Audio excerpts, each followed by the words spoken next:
어른답게 행동하십시오. 이런 말들을 들어보셨을 것입니다. 몸은 어른이 되었지만 내면이 성숙하지 못해서 어른이 되었지만 어른답지 못한 행동을 할 때 우리가 어른답게 행동하십시오. 이렇게 이야기를 합니다. 이 몸과 내면이 함께 성장해야 됩니다. 신앙에 있어서도 마찬가지입니다. 신앙의 연수가 쌓이면 쌓일수록 신앙이 성장하고 성숙해야 됩니다. 영적으로 성숙하고 영적으로 성장해야 되지 여전히 어린아이 상태로 남아있게 된다면 큰 문제가 아니라고 할 수 없겠습니다. 요한 사도께서 교회에 편지하시면서 아비들아, 청년들아, 아이들아 이렇게 세 부류에 대해서 말씀을 하셨죠. 교회 안에는 이처럼 영적 아비도 있고 영적 청년도 있고 영적 어린아이도 이렇게 있습니다. 신앙 연수가 쌓이면서 자라가야 한다는 것을 알려주고 있습니다. 어린아이는 청년이 되고 청년은 아비가 되어 자라가야 한다 하는 것을 이야기해 줍니다. 하나님은 우리가 성장하기를 원하십니다. 우리가 성숙하기를 원하십니다. 그래서 인생 광야를 주시는 것입니다. 산전수전을 다 겪으면서 우리가 성숙하는 겁니다. 내면이 변하는 것입니다. 자기 중심적인 삶에서 하나님 중심적 삶으로 바뀌고 늘 자기 고집, 자기 뜻, 자기 판단이 전부였던 사람이 하나님의 뜻을 구하고 또 하나님의 뜻에 순종할 줄 알게 되고 언제나 보이는 사람 의지하던 사람이 보이는 물질을 의지하던 사람이 보이지 아니하시는 하나님을 의지하는 사람으로 바뀌어가게 되고 그렇게 성장하는 것입니다. 매사에 하나님의 인도하심을 구하고 또 모든 일에 하나님을 의지하여 서는 이런 훈련이 되는 것 이것이 바로 성장이고 성숙입니다. 이런 성장을 이루어 가셔야 되겠습니다. 어린아이 상태로 머물러서는 안 됩니다. 신앙의 연수가 쌓이면 쌓일수록 이처럼 영적인 열매들이 맺어져야 됩니다. 왜냐하면 하나님께서 우리를 왕같은 제사장으로 부르셨습니다. 왕같은 제사장 무슨 말입니까? 우리를 통해서 하나님의 통치를 우리 삶에 우리 일터에 또 우리 관계 속에 우리가 하는 모든 사역 속에 우리 교회와 세상 속에 나타내기를 원하신다는 것입니다. 그렇게 되려고 한다면 하나님의 뜻에 따라 순종할 줄 알고 하나님만 의지할 수 있는 그런 훈련, 성숙이 있어야 되는 것입니다. 그래야지 하나님께서 더 큰 일을 맡기시고 쓸 수 있게 되는 것이죠. 그래서 오늘 말씀은 그 성장을 보여줍니다. 다윗은 지금 강야 훈련을 받고 있습니다. 다윗이 얼마나 성장했는지 오늘 그 일날을 구원하라 하는 이 테스트를 통해서 우리가 살펴보게 될 텐데 다윗이 얼마나 성장했는지를 한번 살펴보시면서 연초에 세웠던 우리 성장 목표를 우리가 얼마나 또 추구해 가고 있는지 하는 그 점검이 되시기를 바라고 또 우리도 다윗처럼 성장해야 된다 하는 도전이 되는 시간이 되시기를 바랍니다. 두 번의 테스트가 옵니다. 첫째는 그 일날을 구원하라는 테스트입니다. 여기 이 테스트는 하나님의 뜻을 구하는지 그리고 그 뜻에 순종하는지 하는 것을 하나님이 살펴보시는 것입니다. 1절을 보시면 사람들이 다윗에게 전하여 이르되 보소서 블레셋 사람이 그 일날을 쳐서 그 타작마당을 탈취하더이다 이렇게 말씀합니다.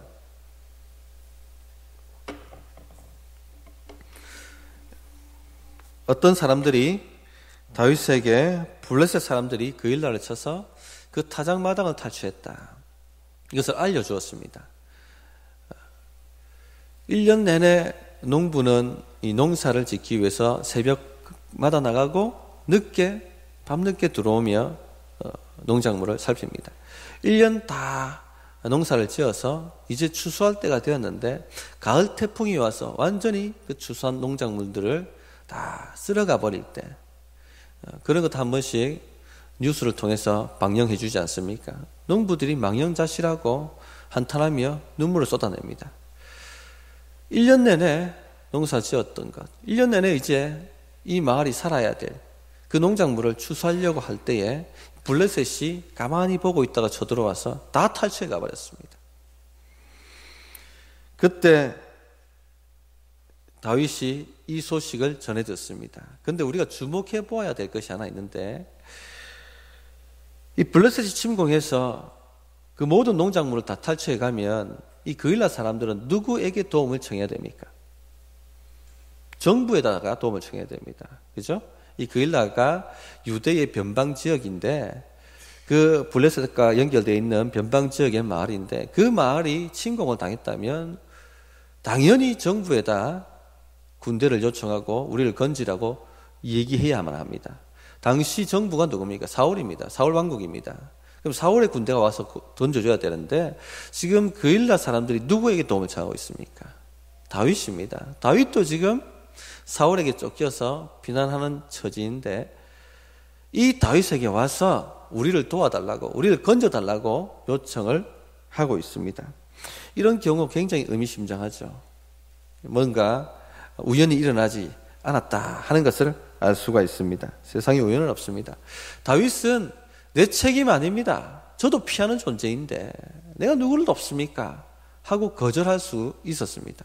그러나 다윗은 하나님께 묻습니다. 뭔가 하나님의 뜻이 있겠구나 하고 하나님께 뜻을 구합니다. 이 광야 훈련을 하면 하나님을 의지하지 않습니까? 하나님만 의지할 수밖에 없는 게 광야 훈련이니까. 이 광야 훈련을 통해서 길러지는 것이 바로 영적 민감성입니다. 그래서 환경을 볼 때, 상황을 볼 때 예사로 보지 않습니다. 하나님의 뜻이 있는가?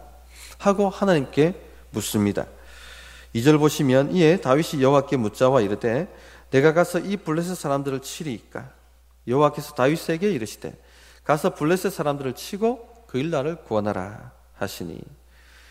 다윗은 하나님께 묻고 하나님은 다윗에게 그일라를 구원하라 하는 인도하심을 줍니다. 다윗은 순종하려고 합니다. 그러나 다윗의 사람들이 만류하고 났습니다.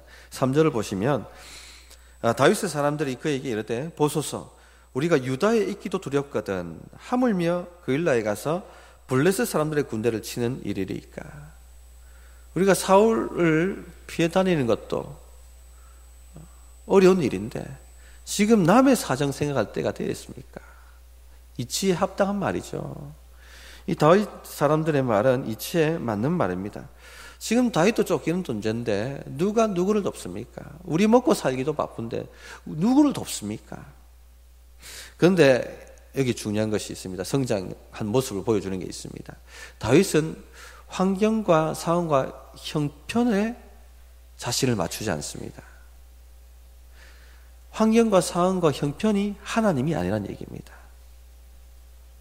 내 상황과 형편과 환경은 이렇다 할지라도 하나님이 하라고 하신다면 내가 그 뜻에 순종하겠습니다. 주의 뜻이 무엇입니까?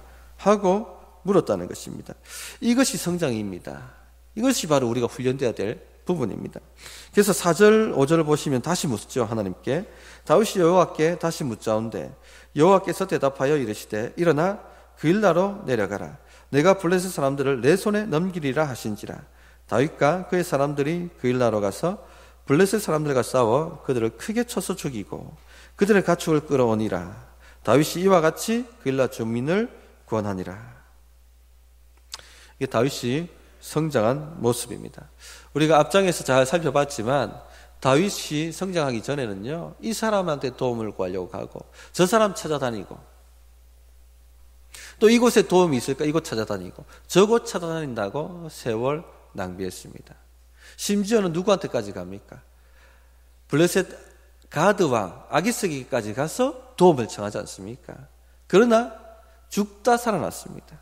미친 척하고 가까스로 그 위기를 피했습니다. 그런데 지금 다윗이 제 살기도 바빠 죽겠는데 저도 먹고 살기 힘든데 제 형편이 이런데 제가 어떻게 가서 그일라를 구원합니까? 라고 하는 것이 아니라 하나님 뜻이 무엇입니까? 하고 그가 묻고 있습니다. 하나님, 생명은 주께 있습니다. 저의 생명은 주님의 것입니다. 저의 삶은 주님의 것입니다. 제 삶의 진정한 왕은 바로 하나님이십니다. 제 형편이 이렇다 할지라도 하나님이 가서 그일라를 구원하라고 하신다면 저는 그 뜻에 순종하겠습니다. 라고 지금 다윗이 하나님께 묻고 있는 것입니다. 지금 이런 삶의 태도를 보이는 것입니다. 이것이 바로 영적 성장입니다. 이것이 바로 하나님께서 다윗에게서 찾고자 하시는 왕의 자질입니다. 이스라엘의 왕은 신정체제입니다. 진정한 왕은 하나님이시고 인간 왕은 하나님의 뜻을 구하고 그 뜻에 순종하여서 이스라엘 백성을 다스리는 것이 바로 하나님이 추구하시는 하나님 나라의 통치 방식입니다. 그러나 사울은 하나님께 묻지 않았죠. 하나님께 묻지 않고 전쟁을 시작합니다.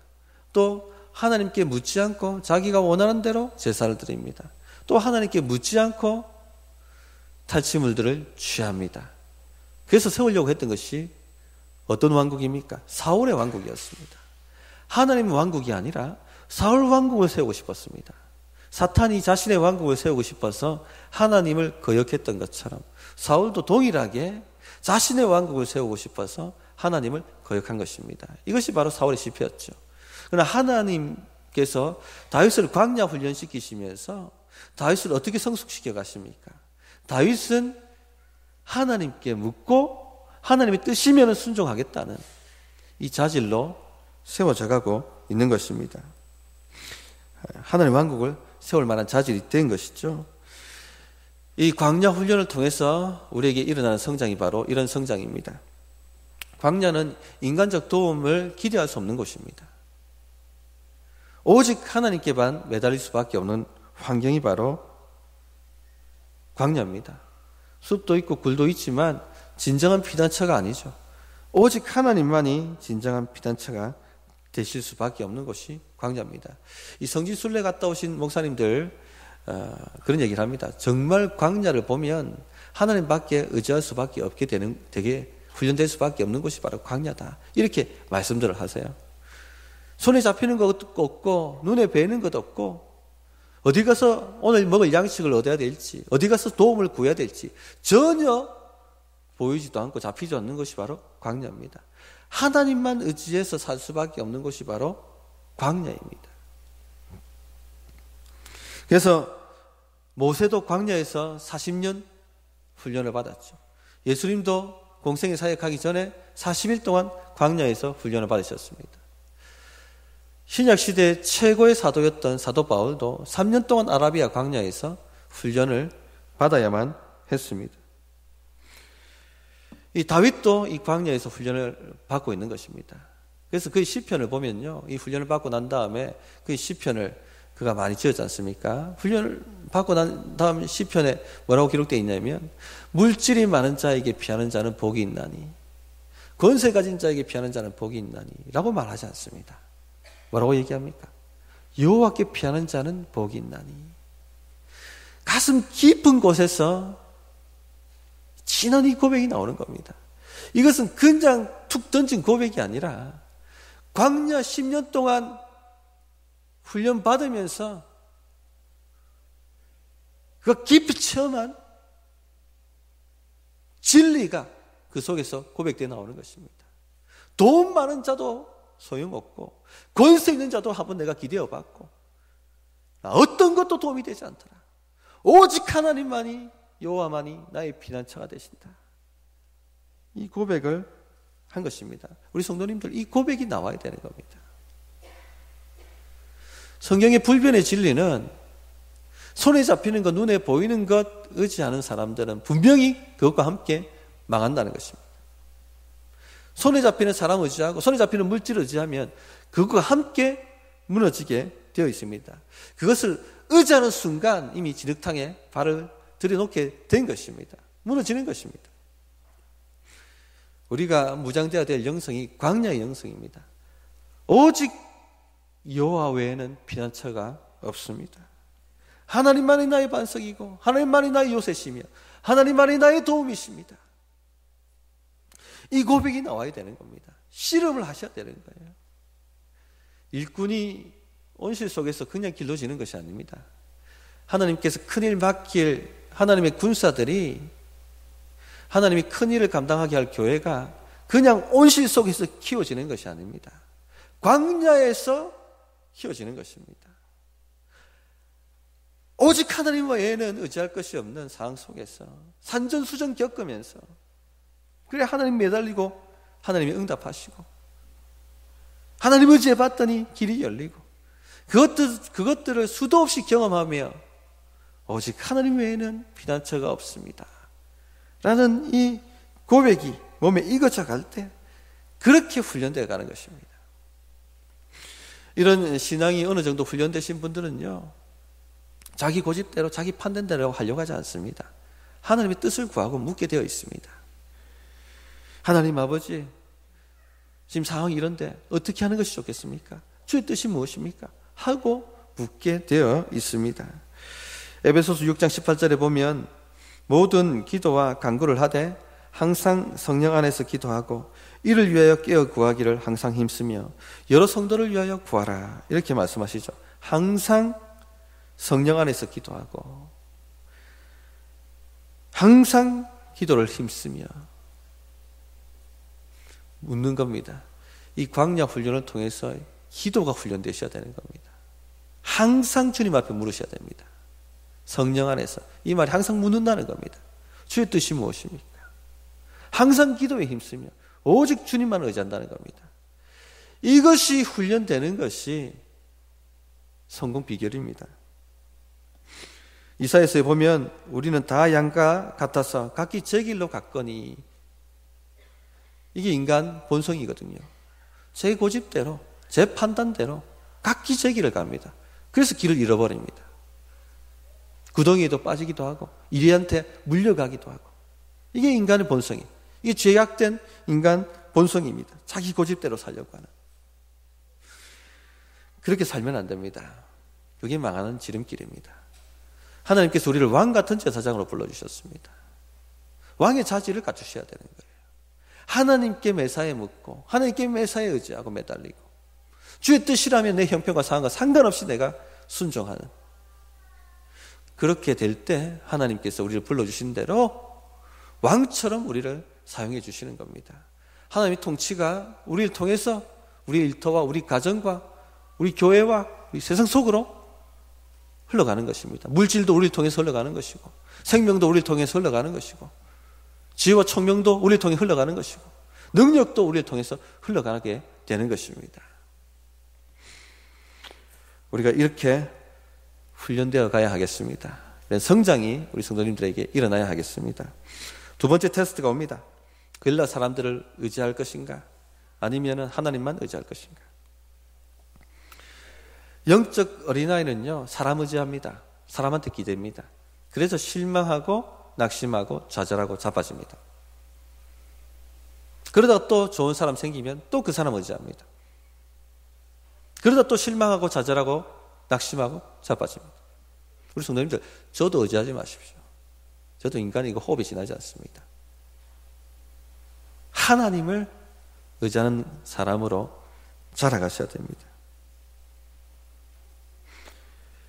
7절 보시면 다윗이 그일라에 온 것을 어떤 사람이 사울에게 알림해 사울이 이르되 하나님이 그를 내 손에 넘기셨도다. 그가 문과 문빗장에 있는 성읍에 들어갔으니 갇혔도다. 다윗의 도움을 받았던 그일라 사람이 사울에게 가서 다윗이 여기에 있습니다 하고 고발을 합니다. 배신이고 변망덕이라 할 수 있겠습니다. 우리가 사는 세상이 다 그렇습니다. 저희로 오염되어 있기 때문에 이 죄의 본질이 무엇입니까? 자기 중심성이거든요. 간단하게 말하면 손이 안으로 굽는 겁니다. 자기 손이. 당장 나에게 이익이 될 것 같으면 얼마든지 버릴 수가 있는 거예요. 이 도움을 주었던 사람이라 할지라도. 당장 손에 잡히는 권세고 당장 손에 잡히는 물질이면 당장 손에 잡히는 사람이면 영적인 것과 상관없이 아무리 나에게 은혜를 베풀었다 할지라도 버릴 수가 있는 것이 바로 인간입니다. 사울은 살아있는 권력입니다. 다윗에게 떡덩이 몇 개 주었다고 노베 제사장들을 85명이 떼죽음 당했습니다. 그 마을이 모두 전멸당했습니다. 이 소식이 온 나라에 퍼져 있었습니다. 우리가 다윗에게 도움을 받아서 구원함을 받았지만 다윗을 계속 우리가 함께하면 우린 마을이 다 쑥대밭이 된다. 우리가 다 죽는다. 다윗을 고발해야 된다. 그리고 사람들이 가서 다윗을 고발합니다. 이 가장 아픈 것이 배신이지 않습니까? 우리 속상하는 것이 배신이에요. 저도 배신 몇 번 당해봤지만 잠이 안 올 만큼 마음이 상심이 되고 늘 기억되는 것이 바로 배신입니다. 다윗은요, 자기 형편이 어려웠지만 목숨 걸고 가가지고 구해준 거예요. 근데 이 그일라 사람들이 자신을 배신하는 것입니다. 다윗이 어떻게 반응할까요? 분노해서 어떻게 나를 배신할 수 있어? 하면서 그 말을 완전히 멸살시켰을까요? 그렇지 않습니다. 그는 조용히 떠납니다. 왜냐하면 광야 훈련을 통해서 사람은 그럴 수밖에 없어. 사람은 의지할 존재가 아니야 하는 것을 그가 알았기 때문에 그렇습니다. 은혜를 베풀어도 언제든지 자신을 배신할 수 있다 하는 것을 그가 알았기 때문에, 호흡에 지나지 않는다는 것을 알았기 때문에 그렇게 마음 아파하지 않습니다. 요한복음서에 보면 요한복음 2장 24절에도 예수님께서도 이런 경험을 얘기하셨죠. 예수는 그의 몸을 그들에게 의탁하지 아니하셨으니 이는 친히 모든 사람을 아심이요. 예수님께서 수많은 표적과 기적을 행하셨습니다. 아픈 자를 일으키시고 귀신을 쫓아내시고, 그랬더니 많은 사람들이 예수님을 따랐습니다. 그러면서 하는 말이, 예수님 저희가 후원하겠습니다. 예수님 저희가 예수님 책임지겠습니다. 제 집에 오십시오. 제가 다 후원하겠습니다. 그러나 예수님은 어떤 사람에게도 자신을 의탁하지 않으셨습니다. 왜냐? 인간은 연약하다는 것을 아셨기 때문에. 그래서 언제든지 팔이 안으로 굽을 수 있다는 것을 아셨기 때문에 그들에게 자신을 의탁하지 않으셨습니다. 그래서 이 사람이 아닌 하나님만 의지하는 훈련이 된 사람은요, 이런 상황 속에서도 하나님께 묻습니다. 하나님 어찌할까요? 제가 어찌하기를 원하십니까? 9절부터 12절에 그 내용이 나옵니다. 다윗은 사울이 자기를 해하려 하는 음모를 알고 제사장 아비아달에게 이르되 에봇을 이리로 가져오라. 이 에봇은 제사장 이 흉패에 있는 하나님 뜻을 묻는 기구죠. 그것을 가져오라고 이야기를 합니다. 10절 다윗이 이르되 이스라엘 하나님 여호와여, 사울이 나 때문에 이 성읍을 멸하려고 그릴라로 내려오기를 꾀한다 함을 주의 종이 분명히 들었나이다. 그릴라 사람들이 나를 그의 손에 넘기겠나이까? 주의 종이 들은 대로 사울이 내려오겠나이까? 이스라엘의 하나님 여호와여, 원하건대 주의 종에게 일러 주옵소서 하니 여호와께서 이르시되 그가 내려오리라 하신지라. 다윗이 이르되 그릴라 사람들이 나와 내 사람들을 사울의 손에 넘기겠나이까 하니 여호와께서 이르시되 그들이 너를 넘기리라 하신지라. 다윗은 다시 하나님만 의지해서 광야로 들어가야만 했습니다. 성도님들, 배신당하고 사람들에게 실망하고 너무 마음 아파하지 마시기 바랍니다. 이 모든 과정을 다 거쳐야 됩니다. 이런 인생 광야를 하나님께서 우리에게 두신다는 겁니다. 이런 모든 속상한 일들을 통해서 훈련되고 성장하고 성숙해야 될 게 뭐냐면 하나님만 의지한다는 거예요. 사람에게 기대는 사람이 아니라 하나님만 의지하는 사람으로 훈련되셔야 돼요. 이게 훈련 안 되시면 계속 사람에게 실망합니다. 사람에게 실망하고 저저라고 자빠졌다가 또 좋은 사람 생기면 또 그 사람한테 기댔다가 또 저저라고 자빠졌다가 그러다가 신앙 완전히 까먹은 사람도 저 봤습니다. 지금도 사람 때문에 실망하고 지금도 사람 때문에 속이 상하시다면 하나님이 성장시키려고 하시는 거예요. 하나님만 의지하는 사람으로, 오직 보이지 않는 하나님 손에 기대는 사람으로 그렇게 성장시키려고 하시는 것입니다. 예수님을 보십시오. 예수님도 3년 동안 키웠던 제자 유다에게 은삼십에 팔리시는 수모를 당하셨어요. 매신을 당하셨습니다. 그리고 예수님이 가장 외로우셨을 때 십자가에 홀로 못 박히셨을 때 3년 동안 키웠던 11명의 제자들 한 명도 함께 해주지 않았습니다. 다 뿔뿔이 흩어지고 특히 수제자는 공개적으로 예수님을 부인했죠.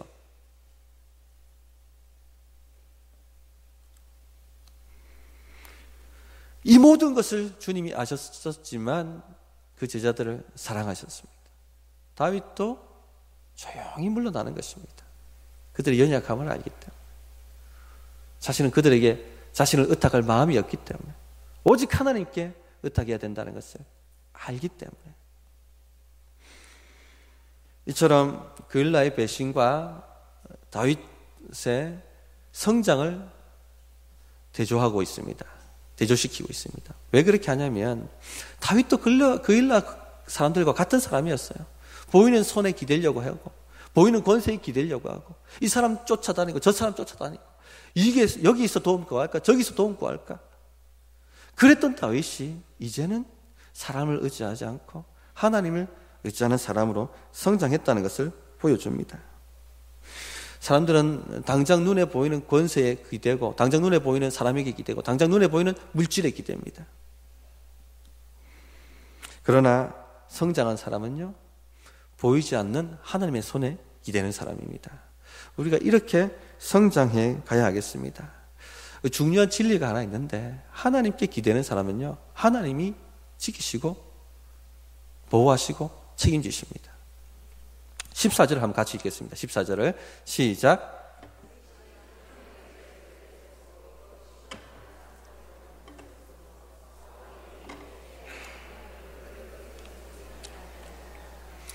예, 사울이 매일 다윗을 찾았습니다. 죽이려고. 매일 다윗을 찾았지만 하나님께서 다윗을 사울의 손에 넘기지 않으셨어요. 우연히 된 것이 아니라 하나님이 지키시고 섭리하시고 보호하셨다는 겁니다. 하나님만 의지하는 사람을 하나님이 이처럼 눈동자처럼 지키시고 보호하십니다. 어떤 흑암의 권세가 우리를 삼키려고 한다 할지라도, 어떤 상황과 환경이 우리를 짓누른다 할지라도 하나님이 우리를 지키시고 보호하시고 숨기신다는 것입니다. 예수님께서도 여기에 대해서 확정을 해주셨죠. 예수님은 우리의 목자가 되시죠. 그래서 요한복음 10장 28절 29절에 보면, 내가 그들에게 영생을 주노니 영원히 멸망하지 아니할 것이요 또 그들을 내 손에서 빼앗을 자가 없느니라. 그들을 주신 내 아버지는 만물보다 크심에 아무도 아버지 손에서 빼앗을 수 없느니라. 예수님을 의지하는 사람은요, 예수님께서 결코 멸망하지 않도록 지키신다는 것입니다. 누구도 예수님 손에서, 하나님 손에서 우리를 빼앗을 자가 없다고 주님께서 말씀해 주셨습니다. 이 보이지 않는 하나님 손에 의지하십시오. 이 보이지 않는 하나님 손에 붙들리기만 하면 되는 인생이 되는 것입니다. 주님 지켜주시는 인생이 되는 것입니다.